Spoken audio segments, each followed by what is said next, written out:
Mr. Wonka and the Indian Prince. Prince Pondicherry wrote a letter to Mr. Willy Wonka, said Grandpa Joe, and asked him to come all the way out to India and build him a colossal palace entirely out of chocolate. Did Mr. Wonka do it, Grandpa? He did, indeed.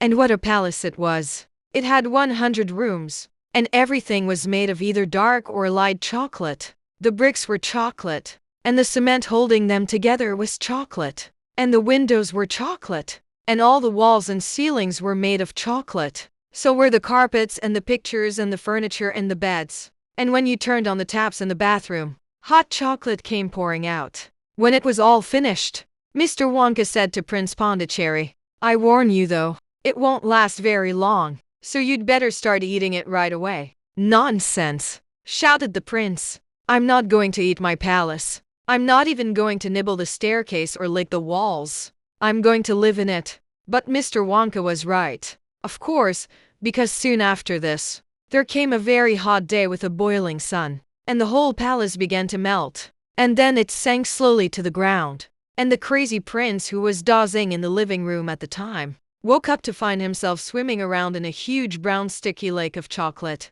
Little Charlie sat very still on the edge of the bed, staring at his grandfather. Charlie's face was bright, and his eyes were stretched so wide you could see the whites all around. "Is all this really true?" he asked. "Or are you pulling my leg?" "It's true!" cried all four of the old people at once. "Of course it's true! Ask anyone you like, and I'll tell you something else that's true," said Grandpa Joe, and now he leaned closer to Charlie and lowered his voice to a soft, secret whisper. "Nobody ever comes out." "Out of where?" asked Charlie. "And nobody ever goes in." "In where?" cried Charlie. "Wonka's factory, of course." "Grandpa, what do you mean?"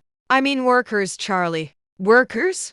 "All factories," said Grandpa Joe, "have workers streaming in and out of the gates in the mornings and evenings. Except Wonka's. Have you ever seen a single person going into that place or coming out?" Little Charlie looked slowly around at each of the four old faces, one after the other, and they all looked back at him. They were friendly, smiling faces, but they were also quite serious. There was no sign of joking or leg pulling on any of them.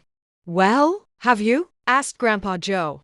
I really don't know, Grandpa," Charlie stammered. "Whenever I walk past a factory, the gates seem to be closed." "Exactly," said Grandpa Joe. "But there must be people working there." "Not people, Charlie. Not ordinary people, anyway." "Then who?" cried Charlie. "Uh-huh, that's it, you see. That's another of Mr. Willy Wonka's clevernesses." "Charlie dear," Mrs. Bucket called out from where she was standing by the door. "It's time for bed. That's enough for tonight." "But mother, I must hear." "Tomorrow, my darling." "That's right," said Grandpa Joe. "T11 tell you the rest of it tomorrow evening."